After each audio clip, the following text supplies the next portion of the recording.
Dès que je pense à Stéphane, je pense au fou rire qu'on a ensemble. C'est une des plus belles rencontres que j'ai fait dans ma vie. Ah, je sais que moi, il pourrait me demander n'importe quoi, je serais toujours là pour lui. Don't worry, be happy now. Pour la première fois, Stéphane Bern, l'un des animateurs préférés des Français, a accepté d'être suivi par une caméra de télévision et de se raconter. Si les gens savaient que j'habite Pigalle. Ce qui est important, c'est d'avoir du chocolat noir, minimum 110%. Merci. C'est bon pour l'ego, là. Vous saurez tout sur ses rêves et sur ses joies. Ah, c'est super, c'est génial. Je crois que je m'en souviendrai toute ma vie. Il a vécu là comme une apothéose, d'une certaine manière. Je veux son bien et quand ça marche pour lui, je suis fier. Vous découvrirez ses révoltes, ses peines aussi. Lui était un peu rebelle et il ne se laissait pas faire quand il était petit. Il n'y a pas de jour sans que je pense au jour où elle est morte. Je pense qu'il y a une carence affective chez Stéphane. Comment Stéphane Bern, qu'est-ce qu'il vient faire ici à Inter? C'est une honte. Il ne plaira pas aux femmes, il ne plaira pas aux hommes. Vous partagerez ses aventures et ses succès. Il m'a parfois appelé papa et je cache pas que ça m'a fait un grand plaisir. Je lui dis, vous savez, vous, un jour, vous serez très connu, vous ferez de la télévision, vous parlerez, vous écrirez des livres. Ce serait le patron préféré des Français s'il y avait une émission, quoi. À travers le témoignage de ses proches, vous allez découvrir Stéphane Bern comme vous ne l'avez jamais vu. On a envie de le connaître, on a envie d'être son ami.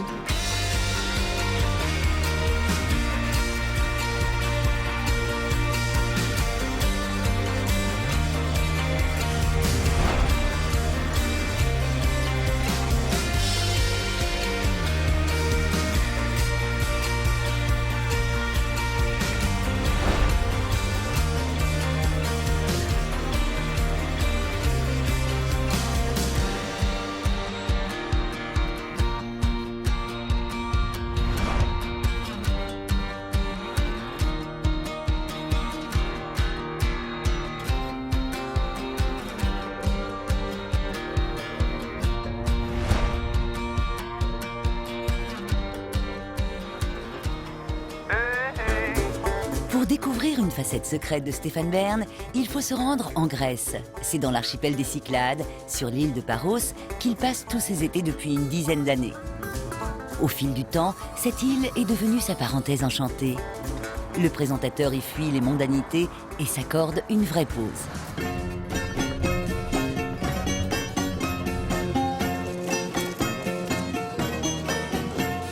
À peine arrivé, Stéphane fait un tour au port. Fotis, l'un de ses amis, est toujours ravi de le voir débarquer. Alors Fotis, comment ça va? Stéphane, bonjour. Bonne arrivée. Merci. Ça me fait plaisir de te voir. Bah, tu fais partie des vacances. Quand je te vois, je me dis ça y est. Et regarde, et voilà. Mais comme tu viens ici... Les vacances sont arrivées. Ah, il est temps, dis donc. Alors... C'est les premières vacances depuis un an. J'ai pas eu un jour de vacances, j'ai pas eu un week-end, j'ai rien. Je t'assure, j'ai travaillé tout le temps. Relax. Voilà. Stéphane se sent bien ici. Depuis toujours, il ressent le besoin d'avoir un endroit à lui. Un endroit où il se sent libre et moins sollicité. Aujourd'hui, c'est en Grèce. Il y a 40 ans, c'était au Luxembourg. Toutes les petites vacances, Stéphane quitte Paris pour le Grand-Duché. Il va retrouver ses grands-parents maternels avec chaque fois le même enthousiasme. C'est sa bouffée d'oxygène loin de la capitale, mais c'est aussi le moyen de s'éloigner de son père et de sa mère. Car à la maison, l'éducation est stricte. À l'inverse, son grand-père et sa grand-mère lui font la vie douce. De ces moments passés là-bas, il n'a rien oublié. Tous les enfants ont un royaume enchanté. Et le Luxembourg était pour moi le royaume enchanté de mon enfance. Quand j'arrivais chez mes grands-parents maternels, c'était... La discipline se relâchait. Tout d'un coup, c'était magique. Il y avait cette maison à Luxembourg, rue Maréchal Foch, dans le quartier de Bel Air. C'était pas encore le quartier hyper de maisons riches et tout. Il y avait un jardin déjà. Le jardin, je l'imaginais immense, mais parce que j'étais tout petit. Quand je le revois aujourd'hui, je me dis, il y a juste la place de se tenir à trois.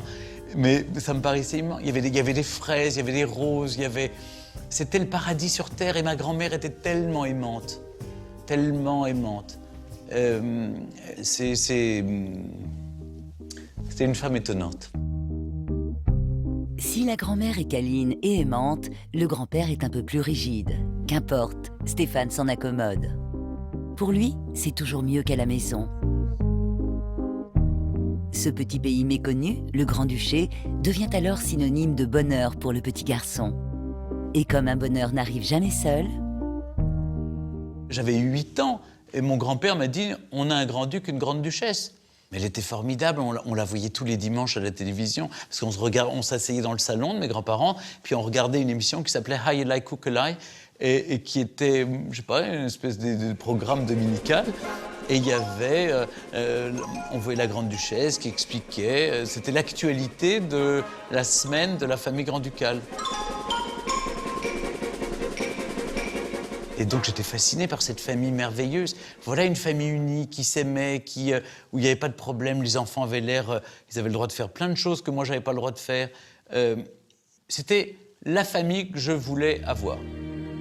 Au fil du temps, le jeune Stéphane s'attache à cette famille grand-ducale plus que de raison. Et volontairement ou pas, le grand-père renforce encore le lien. Mon grand-père a entretenu cette névrose. Enfin, en tout cas, mon grand-père a entretenu cette passion naissante pour la famille grand-ducale. Toutes les semaines, 2 fois par semaine, il m'envoyait une carte postale. Et sur cette carte postale, il y avait toutes les images de la famille grand-ducale. J'ai à peu près 3000 cartes postales aujourd'hui. Je les ai gardées, je les ai conservées. Avec cette correspondance assidue, les grands-parents font naître chez Stéphane une envie, celle d'approcher et de tout connaître des têtes couronnées. Cela va même déterminer sa vocation et chambouler à jamais sa vie. Depuis le Luxembourg, Stéphane a fait du chemin. Il a réalisé son rêve d'enfant en devenant le spécialiste reconnu des têtes couronnées. En quelques années, sa palette s'est élargie. Il a son émission de radio, ses émissions de télé, il écrit dans différents journaux et publie même un nombre incroyable de livres. Alors je vous ai mis... Ouais, super, très bien. D'accord. La Bunte, très bien. Une omniprésence qui est peut-être le signe d'un besoin vital d'exister. Là encore, l'explication se trouve du côté de l'enfance. Stéphane naît le 14 novembre 1963 à Lyon. Son père, Louis, est originaire de cette ville. Fils d'artisan horloger, il a été le seul à suivre des études et travaille dans une entreprise pétrolière. La maman, Mélita, est luxembourgeoise. Elle est traductrice-interprète. Quand Stéphane a 4 ans, la famille quitte Lyon pour Nancy. 4 ans plus tard, le papa est muté à Paris. La famille Bern s'installe alors dans le 17e arrondissement, un quartier chic de la capitale. Une nouvelle vie commence pour Stéphane et Armand, son grand frère. Un grand frère auprès duquel il est d'ailleurs compliqué de se faire une place. Il avait un frère qui avait 14 mois de plus que lui et que tout le monde traitait de génie. Autrement dit, il fallait qu'il se fasse une place et il l'a fait avec beaucoup de courage. Ma mère et mon père admiraient l'intelligence de mon frère. J'avais l'impression, moi, que j'étais un peu laissé à la traîne. Je me souviens toujours de ce professeur de français qui dit à ma mère oui, Stéphane est un bon élève, mais vous savez, ça ne vaudra jamais son frère. Alors, entendre ça pendant des années, il fallait un grand courage pour le surmonter. En fait, Stéphane se plaint qu'on soutenait son frère plus que lui, mais en réalité, comme il avait 14 mois de moins, ce qu'on offrait à son frère, il l'avait aussi. Stéphane se plaint, oui, pas d'être le mal-aimé, mais plutôt d'être moins considéré. Il faut dire qu'Armand est irréprochable. Il trouve plus simple d'obéir aux règles de la maison. Pour se démarquer de ce frère si parfait et se faire remarquer, le cadet trouve une alternative, être son double, au négatif. Je crois que j'ai toujours aimé les affrontements. J'aimais bien c'était chaud, quoi. Et puis ça pouvait exploser à tout moment. Un dîner de famille commençait bien, charmant, et puis tout d'un coup, paf, ça explosait. On ne sait pas pourquoi, j'avais dit une horreur. Un truc, j'avais mal répondu, j'étais insolent. On me disait, fais ceci, j'avais fait le toi-même. Enfin, oui, c'est-à-dire pour des parents, c'est pas possible, un enfant comme ça. Je voyais bien ce qui allait énerver et je balançais la bombe. Vous savez, par exemple, les dîners à table, il arrivait très souvent qu'il ne les terminait pas à table, mais il les terminait chez lui dans sa chambre. Mais lui était un peu rebelle et il ne se laissait pas faire quand il était petit. Voilà. Bon, l'éducation prussienne est poussée un peu loin, bien sûr, c'est une sorte de symbole. Bon, ça n'était pas si grave que ça, mais il y avait de la discipline. Si cette éducation à la prussienne n'est qu'un symbole pour son père, Stéphane, lui, la vit comme quelque chose de violent. Encore aujourd'hui, le souvenir est vif. On avait le droit de rien faire. L'argent de poche était compté. Enfin, vous imaginez que mon argent de poche était indexé sur mes notes de conduite. C'est-à-dire que mon père avait un agenda dans lequel ma mère notait une note sur 10, je crois, note conduite sur 10. À la fin de la semaine, si, selon les notes que vous aviez eues sur 10 en conduite, c'est-à-dire le comportement à la maison, vous aviez de l'argent de poche. Moi, je devais toujours de l'argent à mes parents. Donc, pour avoir de l'argent de poche, je cirais les chaussures. Cette éducation à l'ancienne, Stéphane a plus de mal à l'accepter lorsqu'elle émane de sa mère. Sa dureté qu'elle avait héritée de son père, de mon grand-père maternel, elle l'avait avec nous aussi. Et surtout avec moi. Je jouais au piano, elle était à l'autre bout de l'appartement, elle disait « c'est faux, c'est faux !»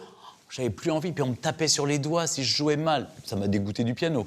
J'apprenais l'anglais, j'apprenais l'allemand, je révisais avec elle, je lisais des phrases, je revois la scène sur la table de salle à manger. Je disais mal une phrase, la paire de gifles arrivait. Redit. À la fin, vous êtes noyé dans les larmes et vous n'y arrivez plus. Je savais que cette éducation était d'une rigueur, était rigide. Je voyais bien mes amis au lycée, au collège. Mais je pensais que c'était pour mon bien. Et c'était très strict, mais il le reconnaît et il est content de l'avoir eu.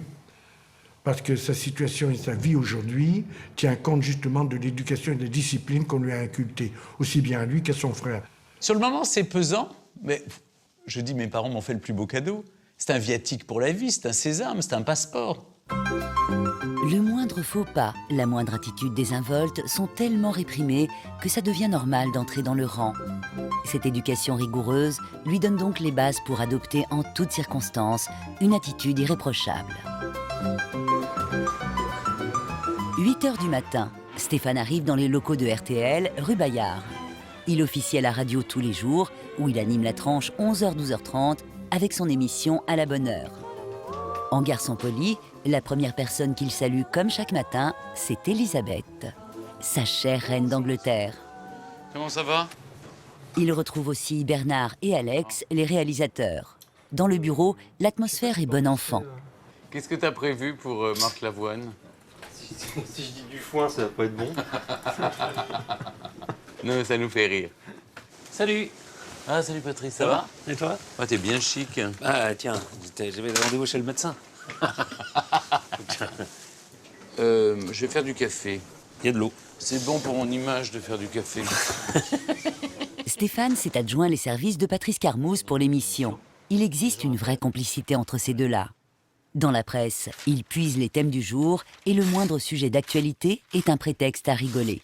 C'est un bureau très gaulliste, à part, il faut le dire, Patrice Carmouze, qui, lui, a plutôt des tendances de bayrouiste. Il n'y a même pas de mot qui existe, tellement il y en a peu. Non, mais c'est sud-ouest. C'est tendance cassoulet. Tendance cassoulet. Moi, j'étais quand même à la Nouvelle Action Royaliste et j'ai été exclu pour déviance.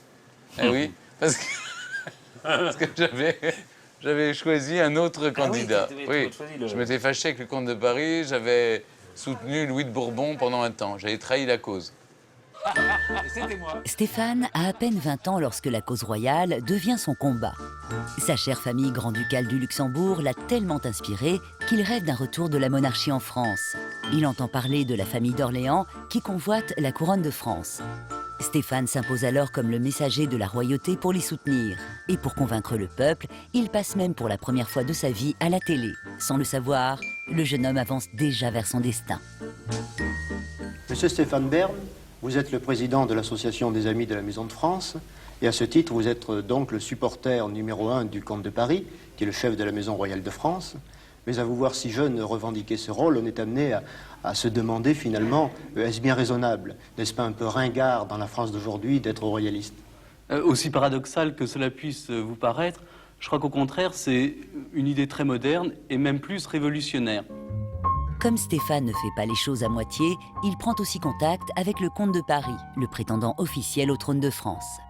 Je lui ai écrit, on a correspondu un peu, et puis il m'a dit « venez me voir ». C'était le mois de novembre, et il voulait prendre le train pour aller à Chantilly, puisque le comte de Paris était à Chantilly. Bon, bien entendu, il loupe le train, il me téléphone, et il se trouve que j'avais un jour de congé, j'étais en congé, et il me dit « Écoute, est-ce que tu peux m'emmener à Chantilly ?»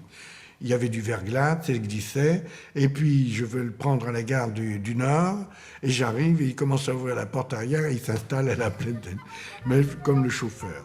Bon, comme j'étais assez stressé moi-même, on ne s'est rien dit, je l'ai emmené à Chantilly, et tout s'est bien terminé. Voilà. Alors ça lui reste, avoir traité son père comme si c'était le chauffeur, là, ça l'a beaucoup botté. C'était ridicule de lui faire jouer ce rôle-là. J'en ai été mortifié, en fait. Et c'est sans doute l'une des plus grandes hontes de ma vie. Je me suis dit que puisque c'était le roi de France, ou en tout cas déjouré, je ne pouvais pas y aller comme en métro, en train, ce que j'ai fait pendant 10 ans ensuite. Pendant 10 ans, Stéphane se dévoue à la cause royale. Tout son temps libre, il le passe auprès du comte de Paris et devient son secrétaire particulier. À son contact, il approfondit ses connaissances en matière de royauté. Persuadé que le jeune homme a une plume, le comte de Paris lui conseille d'arrêter ses études et de se mettre à écrire. À l'époque, Stéphane est étudiant en école de commerce à Lyon, répondant ainsi à la volonté de ses parents. Mais à peine ses études terminées, il bifurque vers le journalisme. 59, oh là là. Il est 11h03, vous êtes sur RTL. Ah, bonheur. Bonjour Stéphane Bern. Bonjour Marie, et nous vous retrouvons naturellement, nous retrouvons Marie Guerrier à midi pour un nouveau point sur l'actualité. Nous, on va être dans quelques instants avec nos invités, exceptionnels, faut bien le dire, dans À la bonne heure en public et en direct sur RTL. RTL. 11h, 12h30. À la bonne heure. Ah, quel bac ici. Ben, on va tous. Oui. Oui. Non mais c'est bien le public, mademoiselle, très bien. Et vous, il y a une mention passable. Patrice. C'est bien aussi, oui. C'est bien, ouais, pas mal. Bernard, vous avez une mention? Assez bien. Assez bien. Bon. Très bien. Alex, vous avez une mention? Non. Bah, moi non plus. Et vous, j'ai eu, avec rattrapage, je l'ai eu. Bien. Ah bah oui, parce que bac C avec 5 en maths et 5 en physique. Non, surtout c'est que personne oui. ne peut le dire, mais vous avez eu quand même 2 en histoire. Oui. Non, c'est ce qui m'a sauvé. Ça aurait été terrible. J'ai hésité entre le bac et puis le bac à lavage des cheveux. Le bac oui, c'est pas mal. Ouais, c'est la fin de la saison.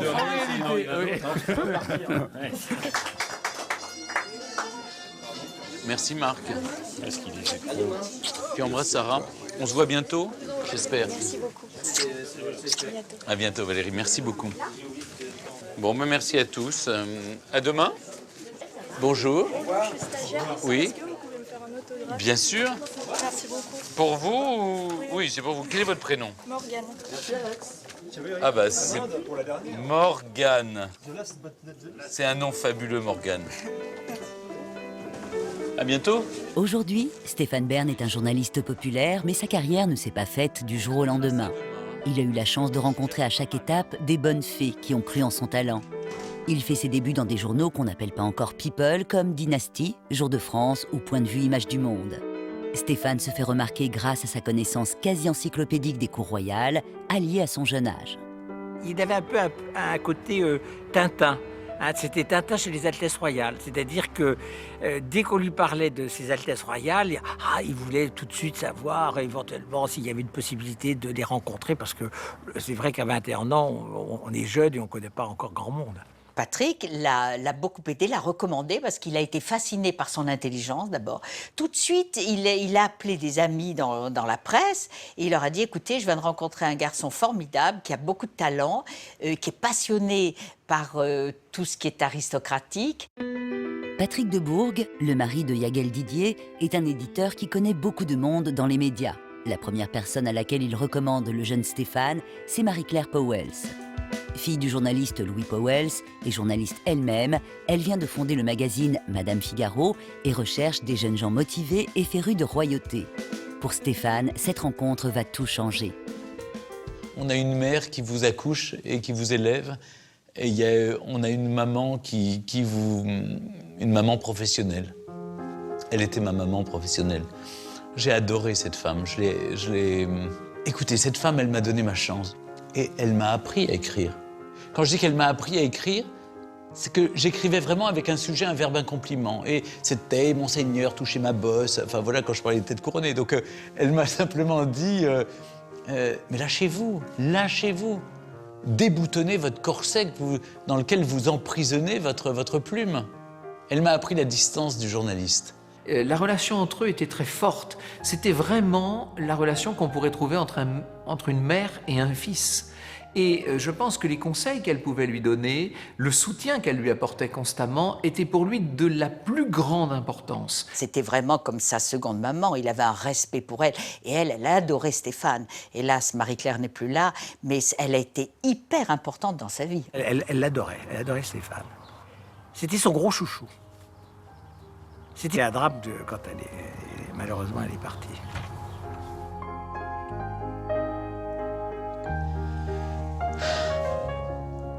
C'est très difficile de parler de Marie-Claire Powell.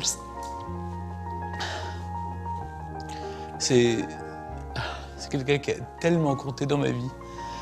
Tellement compté.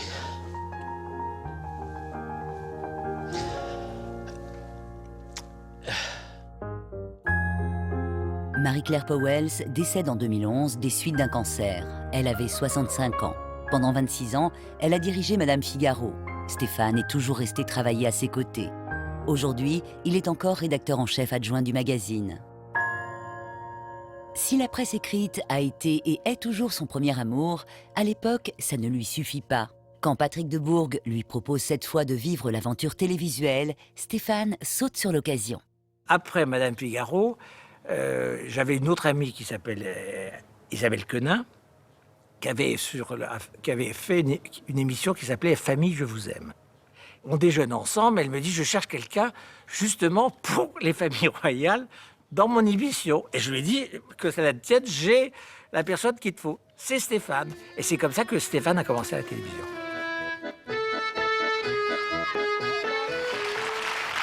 J'ai le plaisir de vous présenter celui qui peut être un gendre potentiel. Ah. J'ai nommé Stéphane Bern. Regardez comme il est beau. Il a déjà mis la tenue. C'est ce que je dis toujours aux jeunes. Il a déjà mis une superbe tenue pour vous plaire. Alors Stéphane Bern. Son passage dans Famille, je vous aime est bref, mais il marque les esprits. Pas princier du tout. Il venait comme ça, comme chroniqueur, donc je le voyais de temps en temps, avec... plutôt bien habillé, je pense qu'il avait toujours un costume et une cravate. Dans une maison de production, c'était un peu un look un peu étrange parfois, parce que voilà, c'était plutôt des jeunes gens un peu dégingandés. Et tout de suite, je me suis dit, c'est fou il aime ce qu'il dit. Ça paraît évident comme ça, mais il y a beaucoup de gens qui d'abord ne savent pas de quoi ils parlent, et puis ensuite qui n'aiment pas forcément ce qu'ils disent. Lui, il avait une passion contagieuse pour la généalogie, pour la famille, pour l'histoire, pour tout ce qu'il racontait, et il le faisait partager avec une gourmandise telle que je me suis dit, c'est un personnage qui ira loin à la télévision. Ça se voyait tout de suite. Ce qu'il ne faut pas faire, faut par exemple... Jean-Louis Remilleux ne croit pas si bien dire, mais il ne sait pas encore que les choses vont s'accélérer pour Stéphane. Un événement inattendu va en effet mettre le jeune chroniqueur sous les feux des projecteurs. Ce qui n'est pas mon cas aujourd'hui. La mort de la princesse de Galles, la mort de Diana à Paris, c'est quelque chose dont je me souviens évidemment très bien, et un peu plus que peut-être les autres Français. C'est que ce jour-là, Stéphane était venu en vacances, passer quelques jours dans ma maison de campagne. Et nous étions à ce moment-là au tout début de notre collaboration. Et puis, à 4h ou 5h ou 6h du matin, il était très très tôt, on me téléphone, le téléphone était au pied de mon lit, et on me dit « Nous cherchons Stéphane Bern partout, où est-il ? On nous dit qu'il est chez vous. » Je lui dis « Oui, il est chez moi, mais il est très très tôt quand même. Écoutez, Diana a eu un accident de voiture à Paris, il faut absolument qu'on joigne Stéphane pour une chaîne de télévision. » J'ai cru que c'était un gag macabre, mais je me suis dit quand même c'est curieux. Puis un deuxième coup de fil, puis un troisième coup de fil. Enfin, toutes les chaînes de télévision et toutes les radios téléphonaient pour parler à Stéphane. Alors, je me précipite dans la chambre de Stéphane, je tape à la porte, Et j'ouvre la porte, Stéphane émerge des couvertures et je lui dis, écoutez Stéphane, je suis désolé de vous réveiller, mais Diana a eu un grave accident de voiture là cette nuit à Paris et tout le monde cherche à vous joindre. Et la réaction de Stéphane, je vous le donne en 1000, est quand même assez surréaliste. La première chose qu'il me dit, la reine n'a rien au moins. Madame, Monsieur, bonsoir. Voici les dernières images sur le sol français de la dépouille de Lady Diana, morte la nuit dernière à Paris après un terrible accident de la route, sa voiture ayant été prise en chasse par les paparazzis. Voilà, alors avec nous ce soir Stéphane Bern, vous êtes chroniqueur au Figaro et grand connaisseur à la fois de l'Angleterre et de la monarchie anglaise. Elle va peut-être devenir un véritable mythe après cette mort tragique. On a pensé à Grace de Monaco, on pense peut-être aussi à Jackie Kennedy. C'est vrai qu'elle est entrée vivante dans la légende. D'abord parce que je pense que c'est une icône, parce que toute une génération de jeunes a rêvé avec elle. C'est-à-dire qu'elle a incarné tous les rêves les plus secrets. Le fait que TF1 l'appelle le soir de la mort de Diana au journal de Claire Chazal pour commenter cet événement et raconter la vie de Diana en direct, sans pratiquement lire ses notes, qu'il n'avait pas, d'ailleurs il n'a pas eu le temps d'en faire. Je veux dire que ça a été professionnellement un acte fondateur dans sa carrière. Évidemment, on voyait tout de suite que Léon Zitrone avait un successeur. Elle retourne dans l'anonymat. Comme Léon Zitrone, il maîtrise parfaitement son sujet. Ce savoir lui donne assez d'assurance, malgré son jeune âge, pour damer le pion à des pontes de la télé, comme ce jour-là, Jean-Claude Narcy et Charles Villeneuve. La gravité de la famille royale qui suit le cercueil. On pourrait noter simplement, si on voulait décrypter un petit peu cette scène, c'est que la personne qui conduit le deuil, en fait, c'est Charles, le comte Spencer. C'est lui qui est au centre, ayant de chaque côté le prince Harry et le prince William. Et qu'aux deux extrêmes, eh bien, il y a les deux membres principaux de la famille royale, le duc d'Édimbourg et le prince Charles, futur roi d'Angleterre. Depuis cette époque, Stéphane Bern est devenu irremplaçable. C'est toujours lui qu'on appelle pour commenter les événements spéciaux. Aux côtés de Marie Drucker, à Ouistreham, pour les 70 ans du débarquement, le D-Day, il est bien sûr présent pour décrypter les us et coutumes des monarchies du globe. Maintenant que je suis à peu près convenable, il va falloir avoir des choses à dire. Je peux pas vous poser la question quand même. Bon choix de robe, de couleur. Elle savait qu'elle serait sur du manteau. C'est le manteau. Il y a une vert robe fleurie en dessous. Du manteau, oui. C'est un manteau un peu vert. Un peu, oui. un tout petit peu vert. Voilà, absolument. Mais vous savez, le rôle de la couleur de la reine est très important. Elle doit être vue par tout le monde et de très loin. Oui. Donc là, au moins, elle n'a pas raté sa cible, si je puis dire. Il sait tout, il lit tout. Et là où sa culture est extrêmement solide, c'est parce qu'il connaît non seulement l'histoire avec un grand H, mais aussi les petites histoires qui font la grande, les anecdotes, les questions privées aussi, même s'il... En fait, il en dévoile beaucoup moins que ce qu'il sait, d'ailleurs, parfois. Et puis... ce qui fait la différence aussi, c'est qu'il les a approchés, il connaît Elisabeth II, il connaît la famille de Monaco très bien. Donc voilà, ça aussi, ça fait la différence. Cette connaissance des cours royales et cette proximité avec certaines dynasties princières, comme la famille de Monaco, lui valent parfois d'être juge et parti. Stéphane affirme pourtant n'être porte-parole d'aucune monarchie. Il s'agirait tout au plus de bienveillance de sa part. Les faits qui se rapprochent de la famille, enfin qui concernent la famille, seront relatés dans leur intégrité et avec la vérité, ils ne seront pas déformés. Donc c'est vrai qu'il y a une relation de confiance quand on sait que c'est Stéphane qui va faire les commentaires pour la télévision d'un événement à Monaco. On sait que ça ne va pas déraper, que ça ne va pas ou être moqué ou déformé ou être méchant. Donc il y a vraiment quelque chose un rapport de confiance avec lui, oui, parce qu'on sait qu'il va relater les faits, que les choses seront dites telles qu'elles sont. C'est quelqu'un qui, non seulement connaissait bien l'histoire de Monaco, mais savait aussi un petit peu lire entre les lignes de l'histoire. Et je l'ai toujours considéré comme un ami, et comme un ami de la famille, et comme un ami de la principauté.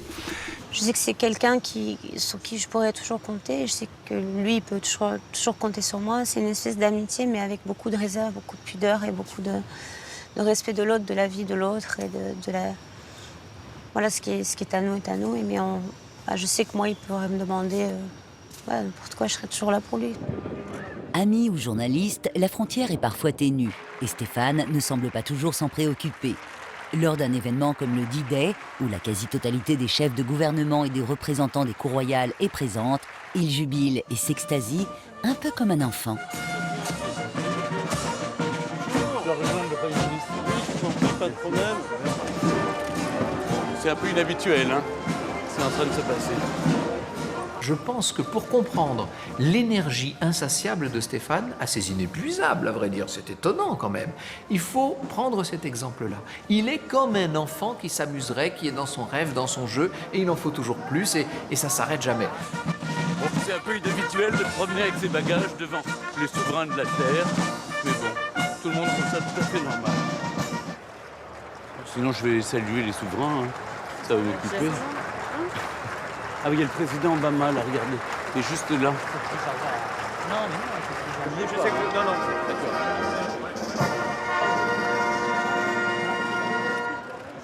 Il y a le grand-duc Jean de Luxembourg, à côté de la grande-duchesse et de la reine de Danemark. Et c'est le grand-duc Jean, 93 ans, qui a vraiment débarqué sur les plages de Normandie. Ça me fait vraiment tellement ému de le voir là. Je devais aller sur la tribune présidentielle et j'ai osé, au moment où Obama est parti, traverser avec l'accord des services de sécurité, hein, traverser, aller voir le président Hollande et puis être dans ce que j'appellerais ma grande boulangerie préférée, ma pâtisserie. J'avais tout ce que j'aime. Il y avait le grand-duc et la grande-duchesse, il y avait les souverains belges, néerlandais, j'ai parlé à tout le monde. C'était incroyable. Oui, en plus, j'ai laissé des traces.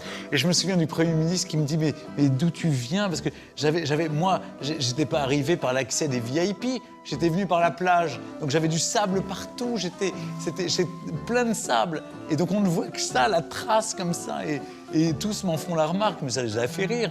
J'ai toujours été Tintin reporter chez les rois. Mais là, si vous voulez, j'étais... Moi, c'est ça qui m'amuse dans ma vie. J'en reviens pas moi-même. À la fois de mon toupet et de ce qui m'arrive. Au milieu de tous ces puissants, Stéphane est aujourd'hui très à l'aise.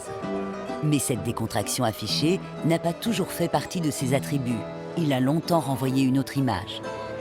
Je lui ai posé la question un jour, je lui ai demandé combien de temps il lui avait fallu, outre la coupe de cheveux, pour changer son image entre Stéphane Bern, qui présentait Saga il y a des années sur TF1, et l'image qu'on connaît aujourd'hui, qui n'a absolument rien à voir. Il m'a répondu, il m'a fallu 10 ans. Pendant 10 ans, Stéphane Bern pâtit d'une image guindée, voire coincée, et il n'est pas rare qu'il soit taxé de ringard. Non, il n'a jamais été ringard, on l'a dit, il vient d'un autre siècle. Et donc pour lui, non, c'était plutôt, il est anachronique. Il a un anachronique sur pattes, mais finalement, non, si vous regardez les tableaux de l'époque, le 16e, 17e, il correspond tout à fait aux peintures. Cette allure, pour le moins décalée, manque quand même de lui coûter sa carrière télévisuelle. Tout se passe à TF1 dans le bureau du directeur de l'antenne, Étienne Moujotte. À sa demande, le producteur Jean-Louis Remilleux a réfléchi à une émission avec Stéphane Bern. Au moment où il présente la maquette aux dirigeants, le ton change.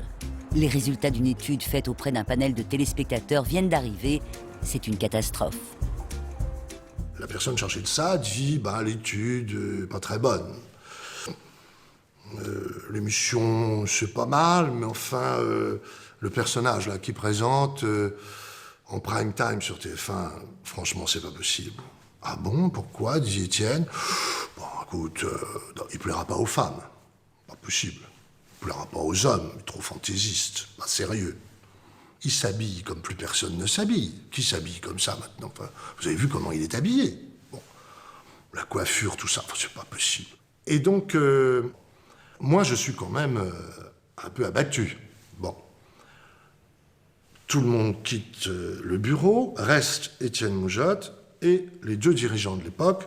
Alors, Étienne dit moi, je considère que ce personnage que j'ai vu là, on dirait Zébulon qui sort de sa boîte, là, mais quand il parle de la reine-mère, il arrive à nous intéresser à cette femme-là, on a l'impression qu'il nous parle de quelqu'un de sa famille. Et il se tourne vers moi et il me dit « Vous avez là un personnage de télévision. » Et il me cite quelques noms. Il me dit « C'est très rare, mais celui-là, c'est un personnage de télévision, et si vous vous débrouillez bien, ça va durer très longtemps, croyez-moi. » Malgré les mauvais sondages, Étienne Moujotte prend le pari de mettre l'émission à l'antenne. Dans un décor futuriste, Stéphane Bern, le fils de bonne famille, sort de sa capsule virtuelle pour présenter Saga. Bonsoir. Vous aimez les contes de fées? Moi aussi. Pour vous, tout l'été, une fois par semaine, je vous entraînerai dans l'intimité de tous ceux qui nous font rêver. Les Windsor, les Grimaldi, les héritiers, les extravagants, les plus grandes fortunes du monde, les plus belles histoires d'amour, les princes des mille et une nuits. C'est un ovni, habillé comme ça, mais comment j'ai osé? Enfin, c'est drôle, mais j'étais comme ça, j'y peux rien. Vous savez, en même temps, Étienne Moujotte me disait une chose très juste, il me disait « ça c'est sûr que t'es pas interchangeable. Personne te ressemble », et il rajoutait non sans perfidie « et je crois que personne n'a vraiment envie de te ressembler ». Et c'est pas faux. Personne ne veut lui ressembler, mais beaucoup envient sa réussite. L'émission, contre toute attente, décolle. Et là, il commence à cartonner, comme on dit à la télévision, et ça a très bien marché, Saga. Moi, je me souviens, les gens étaient collés à Saga. On a tous regardé Saga parce qu'il nous a fait rêver. C'est important de faire rêver. Saga, célébrité, bien sûr. Puis, vous donnez envie de regarder la télévision. C'est ça qui est formidable. Et quand il nous raconte ces histoires, on a envie de savoir. Il nous apprend beaucoup de choses. Et c'est intéressant de savoir. Mais il vous pousse à aller, à connaître. C'est ça qui est formidable. À l'instar de Mireille Mathieu, la France populaire se met à rêver devant la destinée des célébrités et des têtes couronnées. L'émission atteint des sommets d'audience. Ça a tellement marqué les gens. Il faut dire que parfois, on avait, à l'époque, sur TF1, 10 millions de téléspectateurs. Hein. C'est arrivé avec les Grimaldi pour le 50e anniversaire de l'avènement du Prince Régnier ou pour la spéciale Diana. Dans Saga, les invités sont bien traités, trop bien même selon certains. Le ton de l'émission serait complaisant. Les caricaturistes s'emparent de l'image de Stéphane Bern.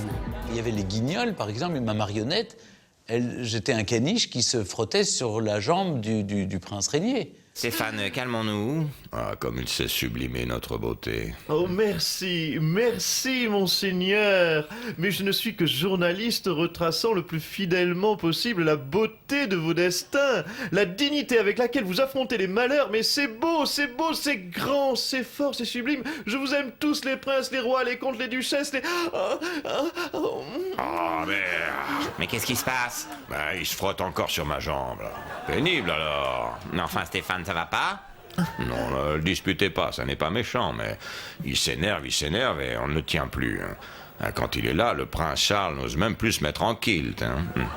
Ça m'a fait rire d'abord, puis ça m'a heurté, parce qu'il y avait une part de vérité. Excusez-nous, prince. Il y a la complaisance qui dérange et il y a aussi l'allure et le phrasé qui étonne. Un comédien inconnu à l'époque s'amuse même à le parodier. Je pense à Jean Dujardin qui fait Sagave, qui est sa première grande parodie extrêmement drôle, je dois dire. Bonjour, nous allons rêver ensemble. Rêver que nous appartenons à ces grandes familles aristocratiques. Tous ces noms qui claquent au vent de l'histoire pour notre plus grande jouissance. Les caméras de Sagave ont pénétré la somptueuse propriété de la famille Bourbon-la Crémaillère. Il y a une dichotomie entre le personnage que je suis dans la vie et ce qu'on voyait à l'écran. Et donc tout d'un coup, je devenais une espèce de caricature de moi-même, une espèce de personnage, de poupée, de muppet, Oui, j'étais une caricature, j'étais un pantin. 15 ans après, Stéphane Bern se reconnaît un peu plus dans l'image qu'on lui renvoie. On l'imite toujours, mais c'est pour une autre raison. La caricature, moi je le trouve, c'est formidable. Ça veut dire qu'il est assez populaire pour que les humoristes et les imitateurs s'emparent de son image et de ses petits travers pour amuser le grand public. Donc c'est vraiment un signe non seulement de grande notoriété, mais de popularité aussi. Il a un vrai ton, il a une vraie, ce qu'on appelle chez nous, quand on fait des imitations, la prosodie, c'est-à-dire la musicalité de la voix. Il est identifiable par sa musicalité de voix. Et du coup, parce qu'il est très populaire aussi, c'est quelqu'un d'immédiatement identifiable. Canteloup, c'est typiquement le cas où on pourrait se brouiller avec Stéphane parce qu'il nous chauffe tous les deux. Il imite Stéphane, mais à l'extrême. Il y va comme un enfoiré, Nicolas. Et Dieu sait s'il le fait bien. Il fait pareil avec moi. C'est assez simple à imiter. En fait, c'est un mix de deux personnages. Il faut imaginer, pour l'imiter, que Son papa, c'est Philippe de Villiers, parce qu'il a la bouche légèrement de travers comme ça. Il a la bouche un petit peu comme ça. La bouche de travers. Et sa maman... bien sa bouche. J'ai la tronche en biais. La tronche en biais. Le baron de la tronche en biais. Oui.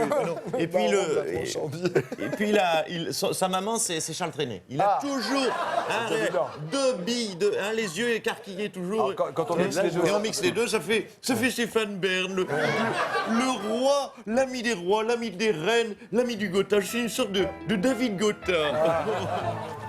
Le problème, c'est si on nous voit trop souvent ensemble en Grèce, ça donne du grain à moudre à Nicolas Canteloup. Bon, à mon avis, c'est déjà mort, hein, je te le dis. Il a déjà fait les faire-part de mariage, Nicolas. Bon, il est temps qu'on aille retrouver ta femme. Nikos Aliagas raille publiquement Stéphane, il n'en est pas moins un ami proche. Les deux présentateurs se connaissent depuis longtemps. Leur amour pour la Grèce, le pays d'origine de Nikos, les a rapprochés. Pendant l'année, leurs emplois du temps sont tellement chargés qu'ils trouvent plus simple d'ailleurs de se retrouver là-bas. C'est pas interdit de tirer les cloches. Ça dépend à quelle heure tu le fais. Eh bien, allez, chacun une cloche. Allez, on est un peu deux cloches. On va finir en prison. Il n'y a pas le pop là? Attends. Bon, je te laisse. Hein. Officiant tous les deux sur des chaînes de télé concurrentes, ils parlent rarement travail lorsqu'ils sont ensemble.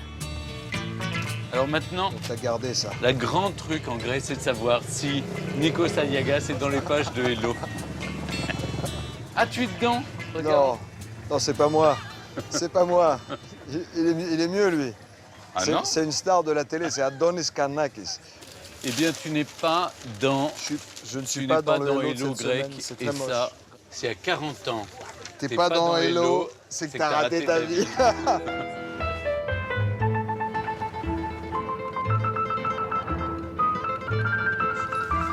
Et là, tu vois, regarde, ce petit port de pêche n'a pas changé.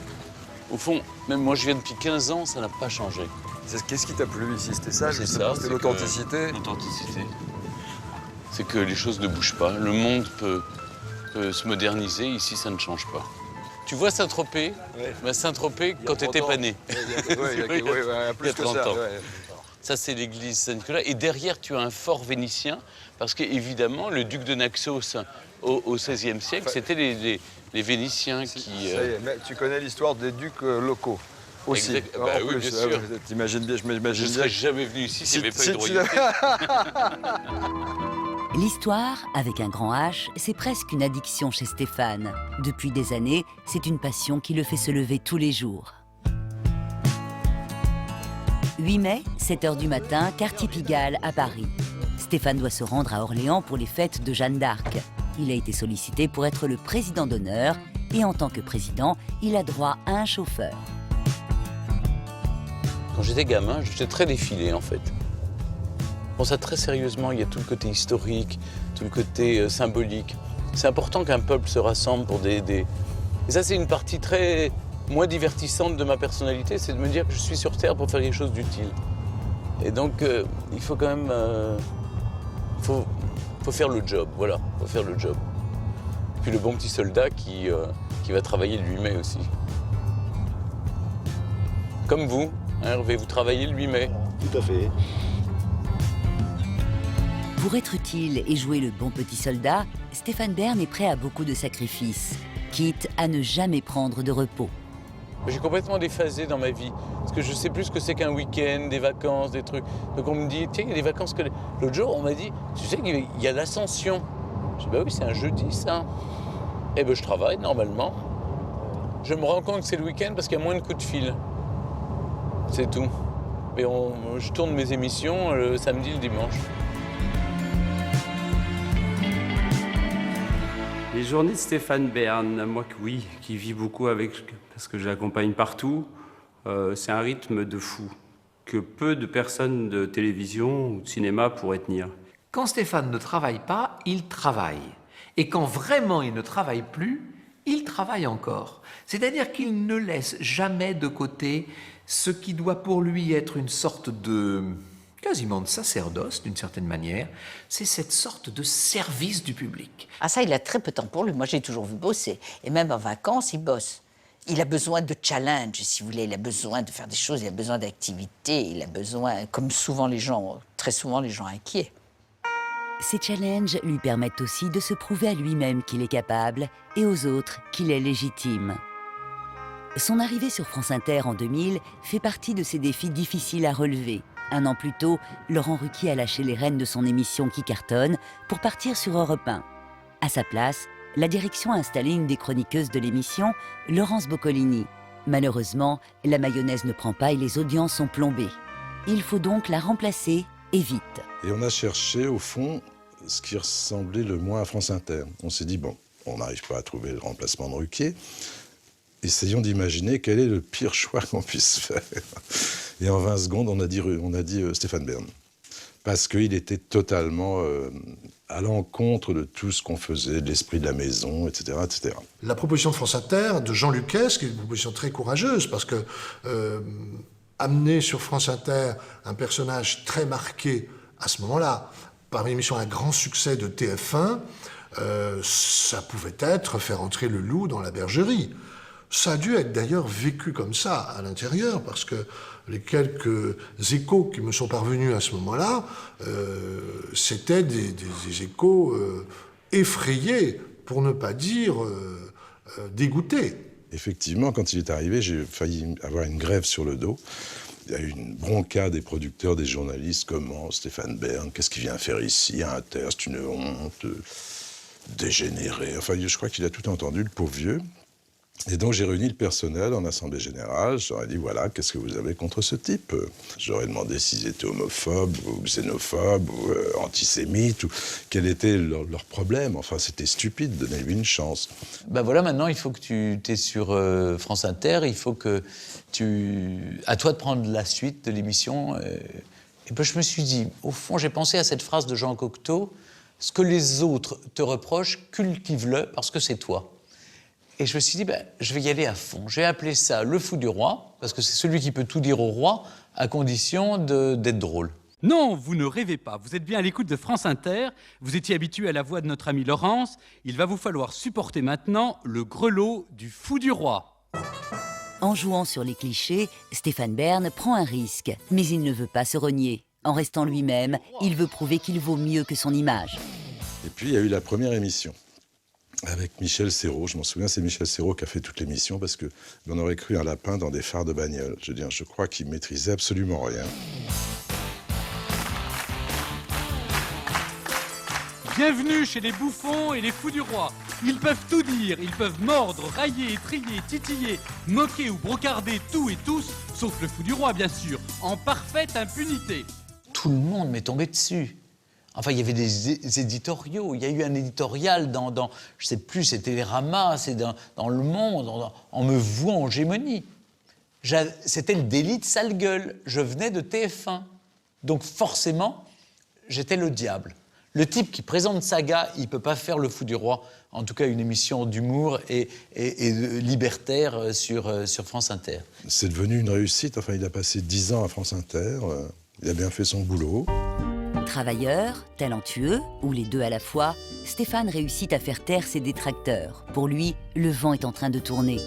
Et cette bande du Fou du Roi a eu un succès considérable qui va avoir des conséquences très importantes pour la suite de sa carrière. 3 ans après, je suis sur France Inter, tout ça marche bien. Je fais le pas de deux, c'est-à-dire d'un côté, je marche en canard, j'ai Saga sur TF1 et le Fou du Roi sur France Inter, on avance comme ça.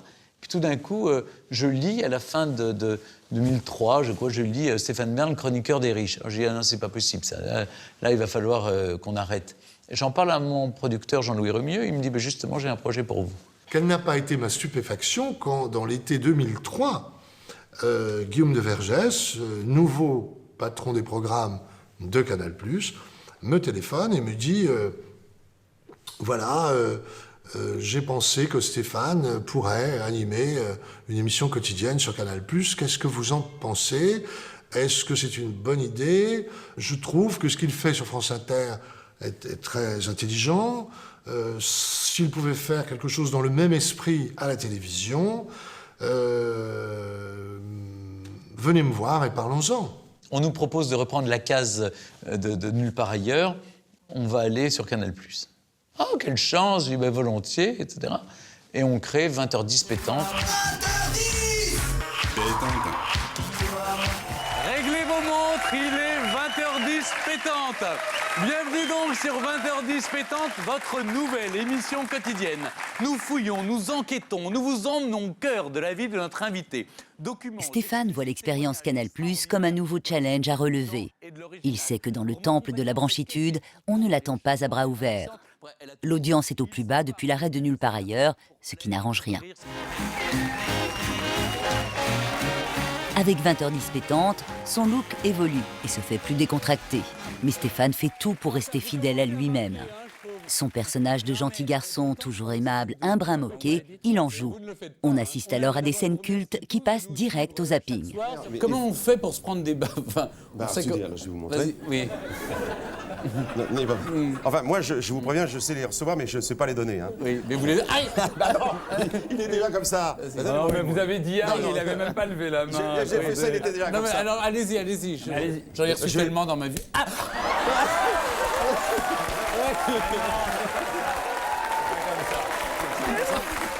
Est-ce que vous n'avez pas été tenté de franchir la ligne jaune et de devenir voyou à votre tour? Non, c'est pas parce qu'on a une tête de voyou qu'on est un voyou. Ouais, et en Quand t'as Haïti... une tête de PD, c'est pas pour ça que... Zapping numéro 2. Oui, comme vous dites, c'est pas pour ça. Et numéro 2. Salut, ça prend des émissions majeures. Pour enfoncer le clou, Stéphane s'entoure aussi de jeunes humoristes inconnus du grand public qui n'hésitent pas à les gratigner. Omar et Fred, François-Xavier de Maison, Julie Ferrier ou encore Florence Foresti. Tous ont débuté à ses côtés, même si peu d'entre eux le revendiquent aujourd'hui. Sa Majesté la Reine d'Italie, vous qui êtes sublime, qui êtes un exemple de vitalité, qu'avez-vous à transmettre à vos héritiers?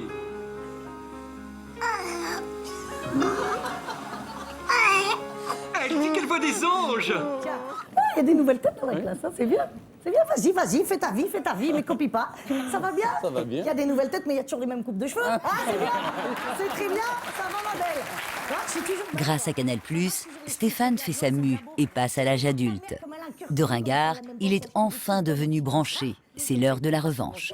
J'étais juste le type dont on vomissait le nom quand j'étais sur TF1 en faisant 50% de part de marché. J'arrive sur Canal+, je fais 6% de part de marché avec 20h10 pétante, mais je suis juste le mec à la mode. Moi, j'ai vu le changement dans la rue. Du jour au lendemain, c'était plus bonjour Stéphane Bern, oui, Bern, on t'a reconnu. C'était ah Stéphane, est-ce qu'on peut faire une photo avec ma fille? Ah Stéphane, est-ce que vous pouvez me signer ce... Ça lui a donné cette popularité extraordinaire qui aujourd'hui fait de lui un des Français les plus aimés. À Orléans, en la cathédrale Sainte-Croix, la messe pour les fêtes de Jeanne d'Arc vient de se terminer. Sur le parvis, ce n'est pourtant pas la sortie de la pucelle d'Orléans qu'on guette, c'est celle du présentateur télé. Bonjour, à la mairie du 9e. Oui, bien sûr. Vous voulez faire un selfie, regardez. Regardez, on va faire une chose comme ça. Vous regardez, hein? Je suis très fier d'être là aujourd'hui avec vous. Je suis très honoré. Quelques mots échangés avec la jeune fille qui incarne Jeanne d'Arc, puis défilé militaire, une de ses passions. Stéphane ne déroge pas à ses obligations de président d'honneur. Mais dès qu'il le peut, il retourne prendre un bain de foule, un exercice qu'il adore. Sa popularité est digne d'une rockstar. Bonjour. Ça va bien, bonjour. Bonjour. Merci à vous. Merci de votre accueil. Merci beaucoup. Merci à vous. Merci, j'arrive. Bonjour. Bonjour, bonjour. Bonjour. Bonjour. Bonjour. Il faut faire attention. Bonjour, bonjour. Bonjour, bonjour. Ça va, vous avez attendu des heures, vous n'êtes pas trop, ça va? Vous n'avez pas eu froid? Vos émissions sont trop bonnes. Merci beaucoup. Voilà. Comme ça, tu pleures pas. Tout va bien. Merci. Avant lui, des personnalités telles que le général de Gaulle, André Malraux, Georges Pompidou ou François Mitterrand ont elles aussi endossé l'habit de président des cérémonies de Jeanne d'Arc. Mais elles n'ont pas eu le même succès. C'est gentil, merci. L'accueil est toujours chaleureux, mais là, c'est quand même particulier. Hein. Merci de votre accueil. Il y avait eu en son temps Jacques Chirac qui avait fait un tabac. Et là, je pense que Stéphane Bern est bien parti pour le détrôner. C'est bon pour l'ego, là. Faudrait que je me repasse la bande les jours où le moral sera down. Ah, là, il y a, je sais pas, un phénomène nouveau. Oui. La popularité de Stéphane, c'est quelque chose d'assez étonnant. Quand on est parti en Angleterre, justement, préparer le mariage de Kate et William, on est allé en repérage, etc. J'ai vu des scènes avec des Français qui passaient par là, et pas une seule fois, c'était pas un cas isolé, de gens avec les appareils photos qui disent « Ah, Stéphane Bern !» et qui veulent des photos avec lui. C'est vraiment très étonnant. Il a une popularité immense. Est-ce que tu aimes Jeanne d'Arc, toi? Merci. Merci beaucoup. Mais non, fais-le à l'envers, non? Ah, je sais pas. C'est un téléphone nul. Ah, c'est trop nul. Bonjour. Comment ça va bien? Merci, merci beaucoup. Ça va bien, merci beaucoup. Tiens, regarde avec ton casque, là. On dirait François Hollande. Bonjour, au revoir. Quand il est allé présider les cérémonies de Jeanne d'Arc à Orléans, nous avons dîné ensemble le soir même. Alors là, c'était extraordinaire parce que j'ai pu mesurer l'espèce de somme de bonnes ondes qu'il avait emmagasinées pendant la journée. Il en était comme grandi et comme galvanisé le soir, un peu comme quand vous avez pris le soleil toute la journée et que vous rendez le soleil le soir, vous savez. C'était un peu ça l'ambiance. Des gros bisous à toute l'équipe. À toute l'équipe, d'accord. Il y en a que vous aimez moins que d'autres? À tous. Non, vous les aimez tous, alors ça va. Surtout, merde, comment ça s'appelle? Ah ben voilà, qui Jeannane, Benoît. Benoît, ah oui. Ah oui, c'est le plus populaire, c'est très énervant. Ah non, mais je préfère le beau gosse. Ah, le beau gosse Cédric. Ah oui, mais il me fait faire du sport et j'en ai marre. Bon, en tout cas, merci d'être fidèle. Bonjour. Cette popularité qui le galvanise, il la doit à ses émissions télé. Et comme Stéphane les multiplie, ça ne fait que croître. Mais c'est tellement heureux de retrouver ma loge. La belle loge et grande loge. Regardez, hein? C'est palace. Bon, Mickaël, quels sont les potins? Oh, il y en a beaucoup. Il y en a tellement qu'on ne peut pas les raconter en une séance de maquillage. Mais fais-moi rire, allez, raconte. Ah, il y a du chocolat. C'est important, c'est d'avoir du chocolat noir, minimum 70%. Voilà, ta drogue. Ma drogue, comme moi.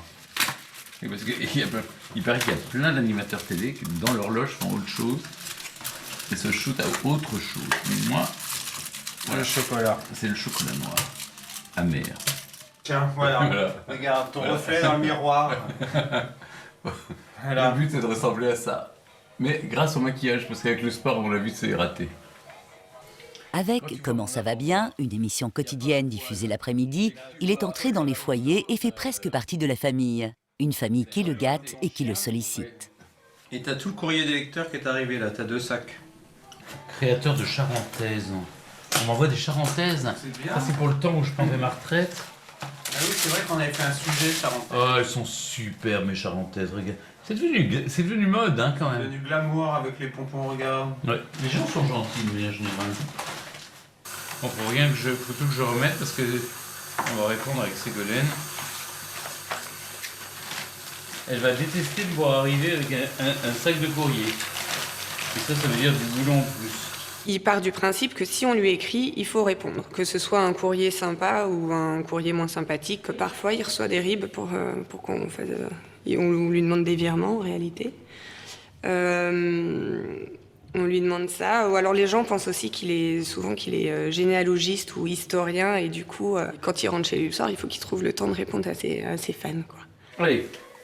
Toujours. Bon, on est prêt.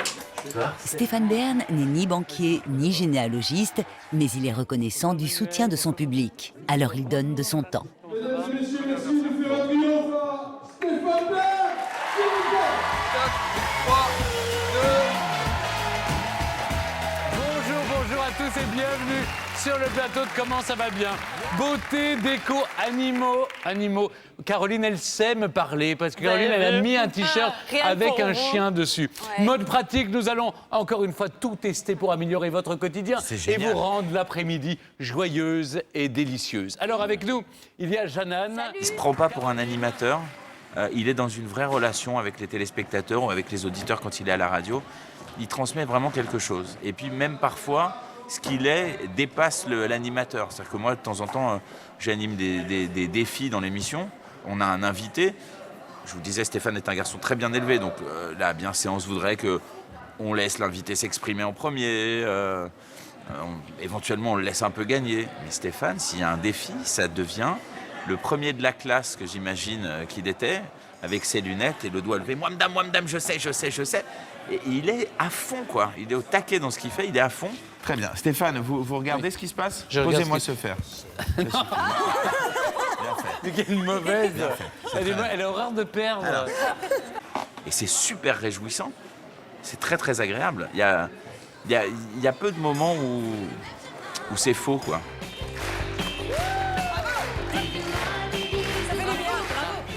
À la pause, Stéphane répond aux appels qu'il reçoit en grand nombre. Encore une preuve de sa popularité. Au bout du fil, ce n'est pas un admirateur, mais un ambassadeur. Et la nouvelle qu'il lui annonce lui fait soudain oublier le protocole. Ah, c'est super, c'est génial. C'est adorable. Ah, je crois que ça n'arrive pas souvent et je crois que je m'en souviendrai toute ma vie. C'est génial. Ah, je suis tellement content, vraiment. Ah oui, c'est magique, pensez. Bah, merci beaucoup, monsieur l'ambassadeur. À bientôt. Merci, au revoir. À bientôt, au revoir. Yes. Énorme. Vous pouvez même pas imaginer ce que c'est. Je vous le dis pas, d'abord parce que je vous déteste. C'est que je dois être décoré de l'ordre du Member of the British Empire. Et l'ambassadeur de Grande-Bretagne m'annonce que c'est la reine qui va me le remettre directement. Alors là. Vous imaginez? Oui. C'est hallucinant. Normalement, c'est l'ambassadeur qui remet à un étranger, puisque elle ne remet qu'aux citoyens britanniques. Et là, il vient de me dire, elle a décidé que elle me le remettrait pendant la visite d'État. C'est mon rêve. Ouais, c'est ce que je veux dire, on s'écrase. C'est comme si, après Dieu, il y a la reine d'Angleterre. Non, il y a le grand-duc de Luxembourg d'abord dans l'ordre, et après, il y a la reine d'Angleterre. C'est quand même énorme, non? Bon, allez, restons calmes, hein, parce qu'on a une émission avec Laurent Boyer, et ça, quand même, c'est plus important. C'est quand même pas grand-chose, elle me donne à moi. Enfin, chacun ses plaisirs, hein. Il y en a, c'est de gagner une Coupe du Monde, d'autres de faire le 400 mètres. Moi, c'est voir la reine d'Angleterre, ça suffit à mon bonheur.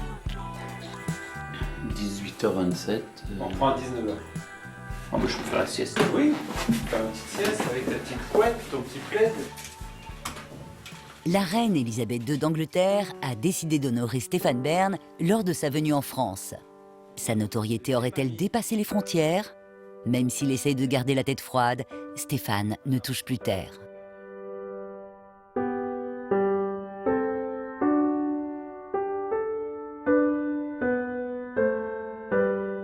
J'étais très surpris qu'il se fasse décorer par la reine d'Angleterre. Je disais, mais mec, comment t'as fait? Comment t'as fait? Elle t'a invité à dîner? Moi, je sais à quel point il était fier, donc j'étais évidemment très heureuse pour lui, et je le comprends. Je le comprends parce que, voilà, vis-à-vis de son histoire, son père, sa famille, sa mère qui n'est plus là, le parcours, je comprends très bien qu'il ait une grande fierté, mais il faut dire que c'est extraordinaire quand même.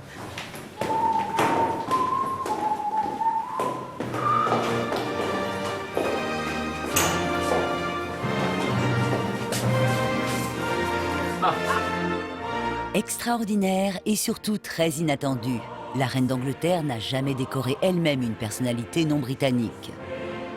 Le moment est historique, même si Stéphane n'en est pas à sa première distinction, loin de là. Il semble que les monarchies européennes lui soient plutôt reconnaissantes d'ailleurs. Bon, il était chevalier de l'ordre de Grimaldi, il était officier de l'ordre de Léopold, il était commandeur avec couronne d'ordre des Nassau, il était officier des arts et des lettres. Mais cette histoire de Grande-Bretagne, avec la reine d'Angleterre qui venait, qui se déplaçait, c'était le big event. C'était quand même extraordinaire de se promener avec tout ce décorum. Et puis ensuite, quelqu'un a placé un trône et enfin un grand sabre sur le côté. Et la reine a ensuite appelé Stéphane pour lui remettre son insigne du British Empire. Je dois dire que c'était très il était très ému. Je veux dire que quand la reine l'a adoubé, si vous voulez, quand ils ont parlé, on sentait... il était un tout petit garçon et c'était merveilleux, mais ce que je peux comprendre, si vous voulez. Et j'étais à côté de son papa, et papa était tellement fier aussi, vous vous rendez compte, c'est quand même inouï. Alors là, la reine d'Angleterre, forcément, elle était là. Elle m'a parlé, je lui ai serré la main. Enfin, elle a tendu la main, je lui ai serré. Je lui ai dit que j'étais honoré, qu'elle ait honoré mon fils. Bon, évidemment, c'est un peu particulier quand même. Hein. C'est pas tous les jours que ça arrive. Je pense que ça a été pour lui un des grands moments de sa carrière, c'est évident, mais de sa vie aussi. Il a vécu là comme une apothéose, d'une certaine manière. D'avoir la super reine des reines qui vient en France et qui le décore, on avait le sentiment qu'il était sur un nuage, quoi. Il ne touchait pas terre. Vous savez, c'est comme une consécration, d'une certaine manière. C'est-à-dire, vous le vivez comme, comme une reconnaissance de quelque chose. Et c'est comme si... cette reine Elisabeth, c'est drôle parce que c'est mon père qui a dit, comme toujours, il a le mot de la situation. Il a dit à la reine, il dit, je suis tellement heureux, voyez-vous, Majesté, parce que depuis toujours, j'entends parler de vous par mon fils. C'est-à-dire que toute ma vie, la reine d'Angleterre était une sorte de modèle, de figure tutélaire comme ça, une femme comme ça, un peu, les femmes comme je les aime, un peu castratrice évidemment, un peu comme ma mère, vous voyez. Et donc, et elle me décore, c'est-à-dire elle me dit merci.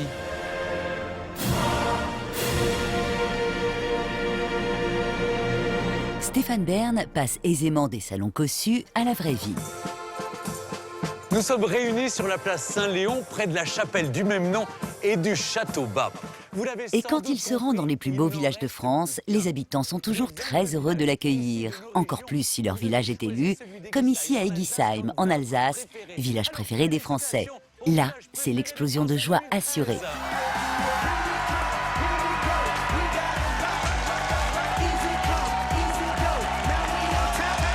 Stéphane Bern, un homme comblé, c'est ce qu'on pourrait imaginer. Malgré les distinctions des puissants et l'accueil chaleureux du public, Stéphane n'est pourtant pas totalement satisfait. Et à chaque début de tournage, c'est la même histoire. Tu veux la tête que j'ai? Pour être sûr d'avoir... Ah, bah, ta tête, mais... Bah, t'as ta tête habituelle. Je suis habitué, tu sais. Ça fait 15 ans que je la vois, ta tête. Ah, tu mets très peu de maquillage, en fait. Très, très peu, parce que la beauté naturelle fait que... J'ai pas à faire grand-chose. T'es qu'un pervers pourri, t'es pire que moi. C'est pour ça qu'on s'aime bien. Non, je t'aime pas, je te déteste. C'est pareil. Écoute. Parce que tout à l'heure, tu prétends qu'il faut du ciment pour ravaler la façade. Une boutade. Et je vois que tu mets rien. Mais un rien t'habille. Oui. Tu sais, passé un certain âge, il faut soigner l'enveloppe. Cette enveloppe, ce physique, c'est la hantise de Stéphane, sa bête noire. Son complexe remonte à la puberté, une période très douloureuse pour lui. Je me souviens, je me revois dans la cour de récréation quand j'étais en 6e, en 5e, j'avais 12 ans, 13 ans. J'étais moqué par mes voisins, j'étais moqué par mes camarades de classe. J'étais petit, j'étais gros, j'étais laid, j'avais une tête d'idiot, j'étais habillé ringard déjà, j'avais des lunettes qui n'étaient pas... Non, je vous assure, j'étais mal dans ma peau et j'étais moqué par tout le monde. À juste titre, la tête à claque. La tête à claque, voilà. Lui, je pense qu'il se dit qu'il n'a pas de charme, etc. Il n'a pas cette assurance. Quand certains à la télévision, qui sont persuadés qu'ils sont très beaux, parfois ils le sont moins qu'ils le pensent, mais en tout cas ils en sont persuadés. Et c'est pas le cas chez Stéphane, pas du tout, il n'a pas confiance en lui. Mais une fois, quelqu'un m'a dit que j'étais beau, ça m'a fait tellement de bien. Et j'ai trouvé ça, mais c'est la seule fois où il a fait cette confidence-là. Je crois comprendre aujourd'hui que les gens disent que l'être humain que je suis devenu n'est pas laid. Oui, il est mieux dans sa peau aujourd'hui à 50 ans qu'à 20 ans. Et du coup, quand on est mieux à l'intérieur, ça se voit à l'extérieur. Pour compenser cette beauté qu'il n'a pas ou qu'il pense ne pas avoir, Stéphane développe une tactique. Il accepte de se moquer de lui-même. Il joue même la tête à claque avec le sourire. Je me rappelle avoir fait répéter à Stéphane un sketch qu'il préparait pour l'émission télé des grosses têtes. Vous savez qu'à l'époque, il n'y avait pas seulement l'émission radio, il y avait une émission télé. Et il jouait dans ce sketch, avec Pierre Bellemare d'ailleurs, il jouait le rôle d'un boxeur qui prenait plein de coups et qui devait continuer à sourire et à se montrer vaillant sur le ring. On l'avait maquillé outrageusement, il avait une lèvre pendante, il avait l'œil tuméfié, il avait une oreille qui était mutilée, et qui était face à son monsieur Ramirez, son entraîneur, et c'était hallucinant. T'as été parfait pendant les 20 premières secondes, quoi, hein? Bon, hein? Les 20 premières secondes, il n'a pas donné de coup. Ah bah oui, justement. Il avait vu que t'avais ta garde bien placée, hein? Mais t'es un boxeur facile, Marcel. Après, t'es devenu nonchalant, voilà. Nonchalant? Ouais. Regarde comme t'es avachi encore maintenant, non mais sans blague. J'ai très sommeil. Bah oui, t'as très sommeil, fallait dormir avant. Et c'était très fort ce sketch, parce que, avec l'intuition qu'il caractérise, Philippe Bouvard avait bien compris que ce qu'on demandait à Stéphane Bern à l'époque comme personnalité du PAF, c'était d'encaisser les coups avec le sourire. Et il y avait en quelque sorte la reconnaissance du rôle qu'on faisait jouer à Stéphane à cette époque. Sa capacité d'autodérision est reconnue comme une forme d'intelligence et lui permet de se faire accepter, voire d'être adoubé. J'ai dit, et je le maintiens, que je reconnaissais Stéphane comme un de mes fils spirituels. D'ailleurs, il m'a parfois appelé papa, et je ne cache pas que ça m'a fait un grand plaisir. Stéphane a su tirer parti de l'enseignement de Philippe Bouvard. Aujourd'hui, il accepte volontiers d'exagérer certaines facettes de sa personnalité, dans le seul but de faire rire. Le camping, oui, mais royal. Non, mais je le vois dans une piscine, là, dans une pub, mais là, il est lui comme les Anglais. Il a cette dérision qui lui permet de nous faire rire et de se faire rire en même temps. Voilà. Toutes les princesses sont séduisantes, c'est vrai. Mais une seule l'est encore une fois passée à la vapeur. Il adore rire, se moquer de lui-même. Voilà, donc ça, c'était plutôt inattendu et évidemment très sympathique. Il côtoie les grandes ce monde. Oh, Stéphane. Madame, il symbolise le luxe à lui seul. Sa richesse n'a d'égal que son raffinement. Et pour ma part, j'en suis fou. Il accepte qu'on dise sur lui des choses assez étonnantes parfois. Vous savez, à l'époque où il avait ce brushing impeccable, là, où il avait un petit côté quand même, non seulement il ne le prenait pas mal, mais il était capable d'en faire une force, de le retourner, d'en faire quasiment une marque de fabrique. Tu sais que c'est très in de penser à sa retraite. Oui, c'est dingue. Donc c'est décidé, je prends un père. Désormais, on ne rit plus de Stéphane Bern. C'est Stéphane Bern qui invite à rire avec lui. L'autodérision est alors poussée à l'extrême. C'est aussi une forme de distance pour lui, hein, pour ne pas se prendre au sérieux, pour ne pas tomber dans les travers du succès, de la médiatisation. Et c'est vrai que le fait d'être dans l'humour, la dérision, c'est une protection.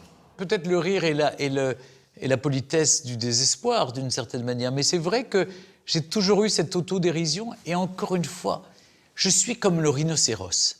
C'est-à-dire que la peau est très dure à l'extérieur, mais extrêmement tendre à l'intérieur. Il fait preuve d'une autodérision qui a été peut-être un de ses secrets de réussite dans le métier. Difficile de dire avec certitude quels sont les secrets de la réussite de Stéphane Bern. Il y a l'autodérision, le travail acharné, mais aussi la pédagogie. Faire découvrir aux Français leur histoire et leur patrimoine, voilà la vraie raison de sa popularité. C'est plus de mon âge. Il y a un âge où il faut arrêter. Je leur ai dit. Je suis épuisé, ça y est. C'est loin, mais c'est beau. Ça va, tu respires encore? Je respire. J'ai comme un jeune homme qui vient de faire quand même monter 300 mètres. C'est beau, hein? Allez, on se met en place. Le village préféré des Français, plateau 7, séquence 1. Première. Deuxième. Troisième. Changement de décor. Nous voici à présent à Vouvant, charmante petite cité de caractère située entre Marais-Poitevin, pays de bocage et à l'orée du plus grand massif forestier vendéen. À Vouvant, en Vendée, pendant le tournage du village préféré des Français, les groupies de Stéphane, comme à chaque fois, sont de sortie. Ce sont en majorité des femmes autour de la cinquantaine. Stéphane est assez friand d'échanges avec son fan club. Ça lui permet de mesurer sa cote. Ce qu'il y a, c'est que vous faites beaucoup de choses, parce que les secrets d'histoire, les jardins, les villages, c'est beau. Ah non, pas du tout. On les cherche, ces émissions-là. Au contraire. Voilà. Écoutez, on va se plaindre maintenant que le service public faisait beaucoup d'émissions culturelles ou en tout cas avec une valeur ajoutée historique ou patrimoniale. On va pas se plaindre. Ces journées de tournage ressemblent parfois à un marathon. Il faut multiplier les décors et tenir le rythme sans jamais perdre sa bonne humeur. Bonjour monsieur, c'est chic. C'est un peu votre cas. Le plus grand, il est pour vous. Ah non. Si. Je vais jamais monter à cheval. Pourquoi? Non, pas encore. Bravo. Le plus dur. C'est vrai, il y a tous les éléments. Oui. Vouvant est un village qui se découvre aussi à cheval. Vous vous couchez sur la selle, vous passez la jambe derrière et vous glissez. Surtout ne sautez pas. Allez-y, je vous tiens. Je suis coincé. Je suis bien là. Oui, on est bien. Bon, allez, il faut descendre. Et voilà. Bah écoute, t'as été un chef, toi. Bravo. Yeah. Ah. Heureusement que j'ai du stretch. Entre deux tournages de plateau, Stéphane s'accorde quand même une courte pause. Et au café du village, tenu par des Anglais, il ne peut s'empêcher de fanfaronner. Tu sais que j'adore les Anglais, moi. Oui? Ouais, j'adore les Anglais. Merci, monsieur. Merci. Je vais lui montrer ma photo. Il y a qu'un Anglais qui peut comprendre. Alors, voilà, regardez. Oh, wow! Waouh. We met the Queen! Oh, superbe! Oh, wow! Oh. Ça fait autrement plus d'effet sur des Anglais que sur des Français. Monsieur, s'il vous plaît. Merci. Merci. Oh, superbe! Une heure de gloire est arrivée. MBA. Oh, oui. Les tournages du village préféré sont à peine terminés que Stéphane Bern reprend la route pour retrouver l'équipe de Secrets d'Histoire. Au revoir. Personne, pourtant, n'oblige Stéphane à tenir ce rythme, si ce n'est lui-même. Sa disposition naturelle à ne jamais dire non a d'ailleurs tendance à irriter ses amis et collaborateurs. Très souvent, un des combats que j'ai contre Stéphane, c'est de lui dire « Mais Stéphane, nous en faites trop. Attention, d'abord vous allez vous épuiser, ensuite vous allez risquer de lasser un peu le public. Et Stéphane, si vous allez arriver à m'arracher un défaut que je peux lui trouver, c'est qu'il a du mal à dire non. Et donc, c'est vrai qu'il en fait énormément. Il est incapable de dire non. Il n'arrive pas à formuler. Il n'aime pas être blessant. Il a toujours peur de... Voilà, donc... mais il fait des progrès. Ça commence à venir. Il est sollicité, il n'arrive pas à dire non. Mais encore une fois, c'est pareil. Pourquoi il ne sait pas dire non? C'est parce que peut-être qu'il n'y a rien d'autre à côté. Ou pas grand-chose d'autre. Mesdames, messieurs, dans quelques instants, notre TGV arrivera en gare de Paris-Gare de Lyon. De Lyon-Pardieu, pardon. Ouais, Prochain arrêt, Lyon-Pardieu. Je pense que ça cache peut-être voilà, une solitude et puis un manque affectif. Je pense qu'il y a une carence affective chez Stéphane. Comme tout le monde vient à chaque fois lui demander, comme il est quand même plutôt... C'est une valeur sûre quand même, Stéphane, donc il a toujours plein de projets et du coup il sait pas dire non. Donc il les prend tous. Il a peur de ne plus rien avoir, je pense. On peut pas dire que le comité d'accueil soit extrêmement présent. Est-ce la peur de blesser L'appréhension de ne plus avoir de travail, l'angoisse d'être moins aimé, qui motive Stéphane à tout accepter, ou plutôt à ne rien refuser. Je lui ai dit, mais tu ne dis jamais non, pourquoi tu en fais autant? Il était presque surpris par ma question. D'abord, il n'a pas le sentiment de travailler, parce que c'est une passion. Il s'amuse beaucoup, il prend du plaisir. Et il m'a fait une réponse, qu'est-ce qu'il m'a dit? Il m'a dit, je ne peux pas dire non, car dire oui, c'est dire oui à la vie. Ah, bonjour Stéphane Bern. Bonjour. Si vous dites oui à la vie, elle vous sourit. Si vous souriez à la vie, elle vous sourit. J'ai tellement travaillé pour des journaux qui se sont cassés la figure, mais j'ai recommencé. Des télés, des émissions se sont arrêtées, j'en ai refait d'autres. Sur une vie, vous voyez aujourd'hui que la réussite. Moi-même, j'en ai pas conscience. Il y a des hauts, il y a des bas, il y a des années où je travaille pas, des années où j'ai eu aucune émission. Les gens ne voient pas ça, ils voient, ah bah vous êtes dans la lumière. Bah oui, mais bon, moi ça marche pas, je vis comment? Donc, j'avais pas le sentiment de réussite, mais je dis toujours oui parce que on ne sait pas ce qui peut se passer. L'affection du public dans la rue, je la justifie pas si je travaille pas autant. Donc je me tue à la tâche, je travaille 7 jours sur 7. C'est pas une fuite, c'est une passion, c'est une gourmandise, c'est une passion. Donc je travaille parce que j'aime ça. Vous imaginez, je suis payé pour vivre ma passion. Ah, on est parfois fatigué, mais là c'est le bon petit soldat qui reprend le dessus et qui repart au combat en se disant il y a un loyer à payer sur terre. Le bon petit soldat, le loyer à payer, autant d'expressions qui remontent à l'enfance et plus précisément à sa mère. Au-delà de la mort, Stéphane continue de travailler dur pour mériter son amour. C'est vraiment le nœud du problème, ma mère. J'ai un rapport... elle est morte en 92. Je peux difficilement en parler sans être ému. Je pense à elle tous les jours. Ma mère conditionnait un peu ses câlins au fait que j'ai tout fait. Donc c'était une femme qui était dure avec elle-même, dure avec moi, mais tellement aimante. C'est vrai que je l'adorais. Mais il y a un truc, par exemple, je voulais me faire aimer de ma mère. Je voulais tellement qu'elle me regarde, qu'elle me trouve admirable. C'est comme si elle m'avait tendu un relais. Je ne sais pas si je m'exprime bien, mais en mourant, elle m'a dit c'est à toi maintenant, vas-y. Il n'y a pas de jour dans ma vie sans que je pense au jour où elle est morte.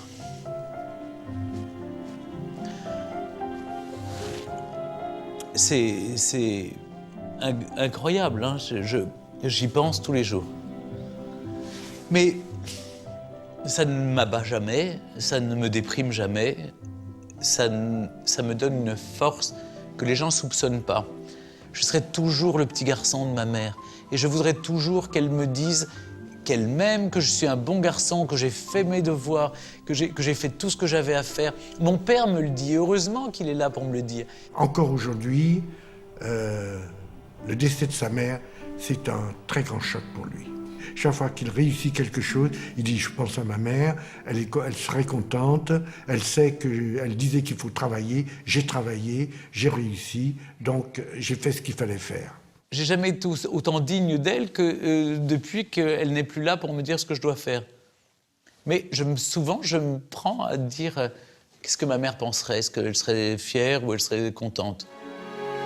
Stéphane a sa mère en permanence avec lui, dans sa tête et dans son cœur.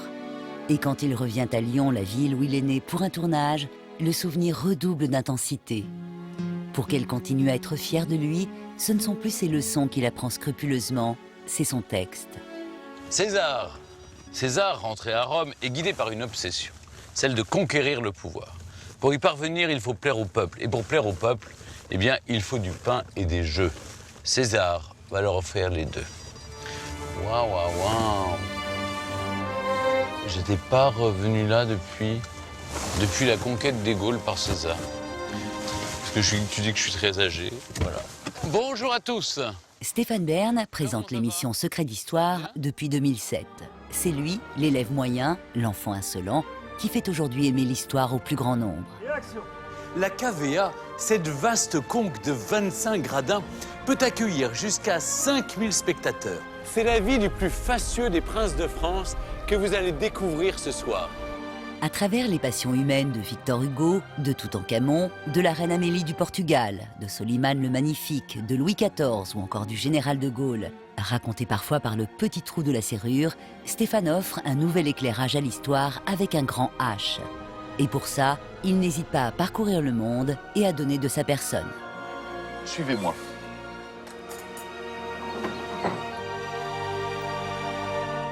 Parfait, merci. Très bien, très bien. Bingo. À peine l'émission en boîte, c'est reparti. Stéphane est attendu dans le Perche le lendemain matin.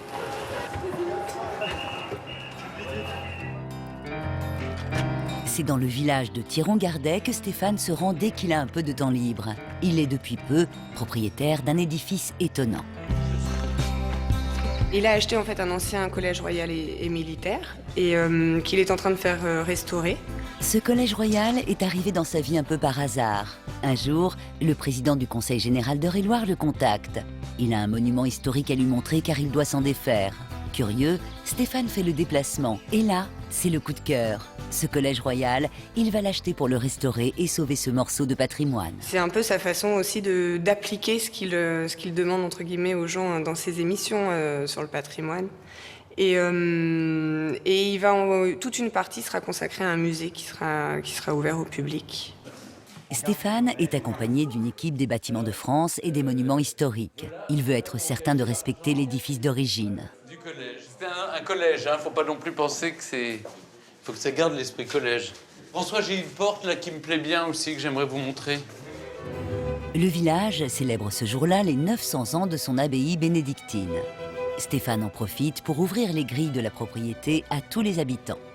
Ah ben quand même les filles. Alors on vient pour manger, mais alors les messes... Ses amis aussi ont fait le déplacement. Tous savent à quel point ce collège royal compte pour lui. Ce monument, c'est aujourd'hui le projet de sa vie, une vie dont il parle finalement très peu. J'ai jamais voulu dévoiler ma vie privée parce que je considère que c'est la seule chose qui est privée. Alors déjà, c'est difficile de ne pas être privé de vie. Alors si en plus il faut dévoiler sa vie privée, c'est compliqué.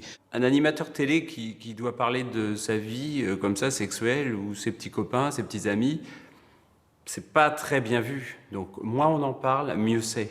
Donc il se préserve et c'est pas plus mal. Mais quand on lui pose la question, Stéphane n'évite pas totalement le sujet. La vie m'a fait autrement. Je suis désolé si ça déplaît à certains, j'ai pas eu le choix.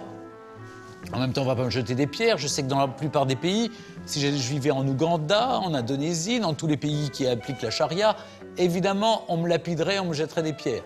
Par chance, on vit en France dans une démocratie, alors pourvu que ça dure. Stéphane n'a pas l'âme d'un porte-drapeau, mais un événement, l'opposition au mariage pour tous, l'a récemment fait réagir, ce qui est assez rare pour être souligné. Ces derniers temps, il y a eu des choses difficiles qui ont été dites. On a fait descendre dans la rue des gens qui ont tenu des propos qui étaient vindicatifs. Il y a eu des propos terrifiants qui ont été prononcés. Tout cela par des gens qui poussaient des enfants. Le mariage pour tous a été légalisé le 17 mai 2013 sans que cela n'influe sur la vie de Stéphane. Je n'ai pas l'intention de me marier ni d'avoir des enfants. Je ne vois pas pourquoi singer. La vie m'a fait comme je suis. J'ai pas choisi, mais j'assume. Vivre sa vie, s'assumer, mais sans s'exposer, semble être aujourd'hui le leitmotiv de Stéphane. Super, merci beaucoup à vous. Bravo. À table. En restaurant le collège militaire et royal de Thiron-Gardet, ou en se retirant chaque été dans sa retraite grecque pour écrire, Stéphane, comme le petit Pousset, sème des cailloux, sûrement aussi pour laisser une trace de son passage. Il arrivera un moment où j'arrêterai de montrer ma tête à la télévision, où peut-être ma voix se fera plus, on l'entendra moins à la radio, mais je continuerai à écrire. J'ai cette carte-là. J'aime écrire, donc j'écrirai des romans. Je serai sur mon île grecque et je serai un vieux monsieur avec des cheveux blancs, enfin s'il m'en reste, et j'écrirai des romans ou des livres d'histoire. Mais oui, ça c'est un rêve. Moi, ça m'a porté chance. J'ai toujours rêvé ma vie avant de la vivre.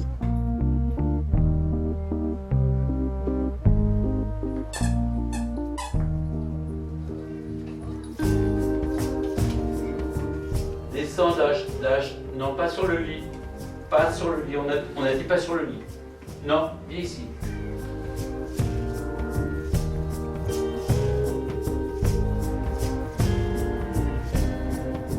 Tout ça me rend terriblement heureux. Et en même temps, il y a forcément des choses qui vous rendent malheureux. Mais je vais vous dire, pour rien au monde je changerai de vie.